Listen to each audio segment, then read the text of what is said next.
Welcome back in our series Inside Renewable Fuels. There are two burning questions about the renewable fuels. What is their cost and where can we find them? Let me start with the cost aspect. 50% of the fuel costs at the pump are taxes, the fuel or carbon tax and the VAT. 25% of the cost is made of the raw material, the oil, and 25% more or less for the refining, distribution and marketing costs.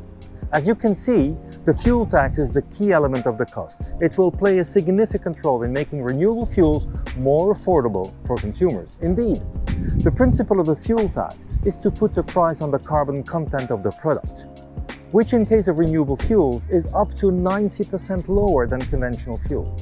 With this lower taxation rate, like electricity which is today untaxed, we could for instance take the HVO 100 made from used cooking or industrial oils, animal fats, vegetable oil, almost at the level of the current diesel price and perhaps even below. For synthetic fuels or e-fuels, the current price is higher, but we are not at industrial scale production level yet.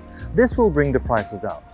To accelerate the industrial production capacity, the use of these renewable fuels in road transport would be a very strong lever to take the prices down, which would be beneficial for all transport sectors, in particular aviation and maritime. To be clear, renewable fuels are more expensive than conventional fuels, but they can be competitive with a favourable taxation scheme while contributing to reducing our emissions in transport now. Stay tuned for the next episode.